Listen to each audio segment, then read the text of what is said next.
Graça e a paz, meus irmãos.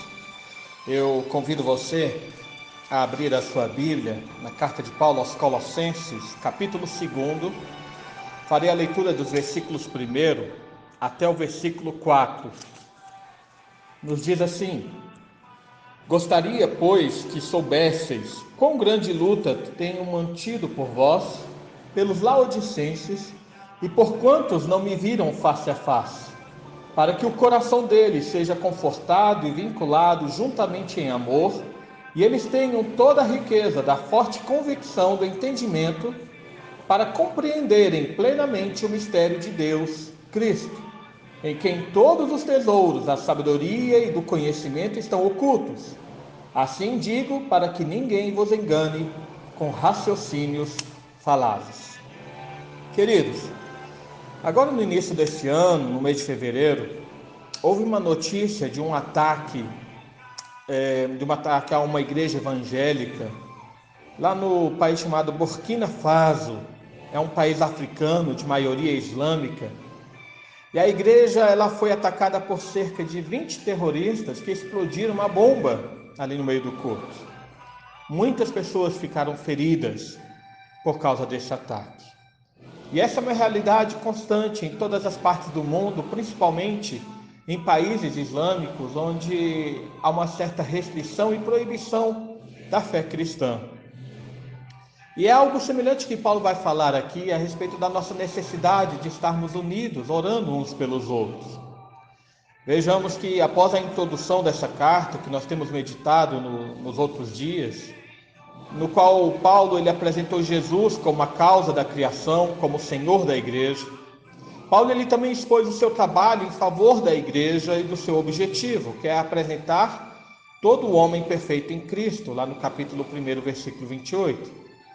Mas agora ele está preparando para entrar no objetivo específico dessa carta. Mas antes ainda de tratar especificamente do seu assunto, ele tem uma nova palavra sobre o seu esforço pela fé dos irmãos. E ele começa a falar desse esforço dizendo: quão grande luta eu tenho mantido por vós. Irmãos, Paulo aqui nos dá um grande ensino a respeito do que é ser igreja. Veja bem, ele não conhecia os irmãos de Colossos e de Laodiceia pessoalmente. Ele fala: por aqueles que não me viram face a face. Mas embora ele não os visse, não os conhecesse pessoalmente, ele demonstra que o seu coração estava ligado a eles, de uma forma que aqui ele demonstra uma completa e total preocupação e zelo em favor deles. Vejamos que o seu desejo é de que cada um dos irmãos seja confortado em uma união do amor. Ele diz, para que o coração deles seja confortado e vinculado juntamente em amor. Irmãos, o que Paulo quer mostrar é que aqueles irmãos estavam passando por tribulações. Haviam diversas ameaças à fé, tanto de perseguição quanto de perigos de falsos ensinos.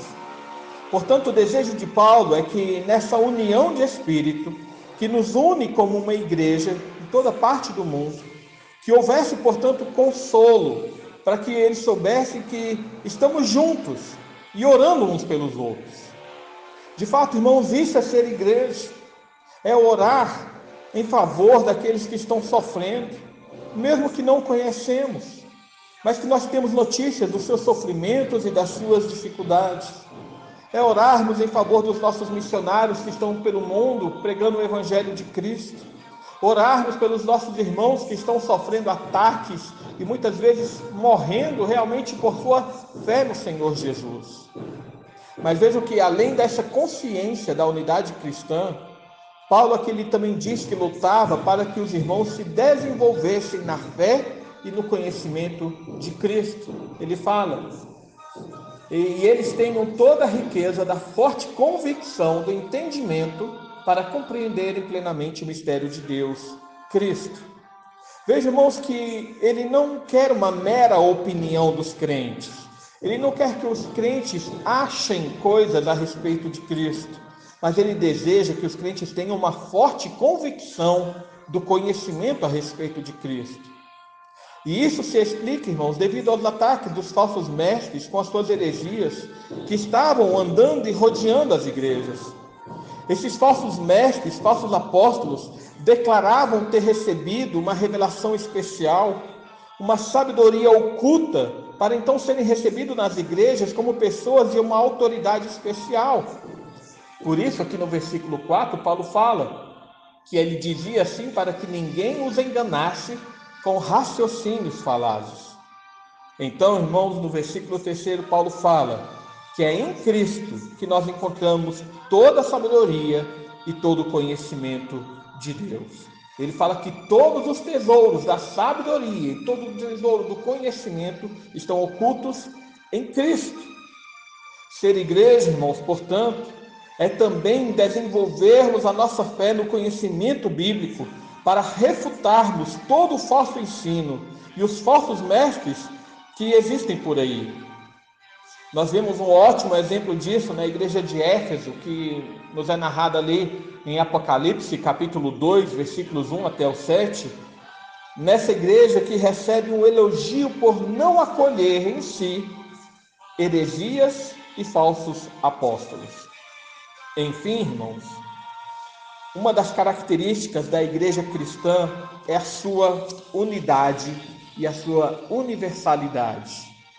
Nós somos irmãos de todas as partes do mundo. Irmãos que nós não nos conhecemos pessoalmente, mas somos irmãos que nós amamos uns aos outros pela união que temos no Espírito Santo.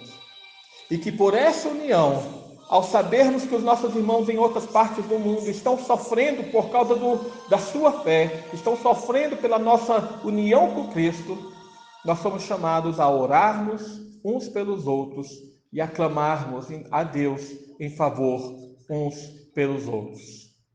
Nós devemos, portanto, lutar, irmãos, lutar em oração em favor uns pelos outros. E é por isso que eu lhe convido nesse momento a que nos coloquemos em oração diante do nosso Deus. Pai amado, mais uma vez nós nos colocamos diante de Ti e agradecemos, Senhor, por Tua obra em nossa vida, pelo Teu Espírito que habita em nós, pelo Teu Espírito que nos une ao Teu Filho, pelo Teu Espírito que nos faz o corpo de Cristo e nos faz ser igreja. Te agradecemos, ó Pai, por essa convicção que temos por meio da Tua palavra, de que, sendo igreja, estamos unidos, Senhor, pela fé com o mesmo propósito, que é rendermos e louvarmos ao Senhor da glória. E pedimos, ó Pai, que a Tua bênção venha sobre nós. Clamamos pelos nossos irmãos que estão espalhados pelo mundo, sofrendo perseguições, sofrendo tribulações, pela fé que tem no nome do Teu Filho Jesus. Pedimos, ó Pai, para que em todo o poder da Tua glória, a fé seja perseverante e a fé deles seja vivificada e firmada para poderem resistir a todos os ataques e no fim de todas as coisas receberem a coroa da glória. Abençoa o Teu povo, Pai, em toda parte do mundo. É isso que nós pedimos, em nome do Teu Filho Jesus. Amém.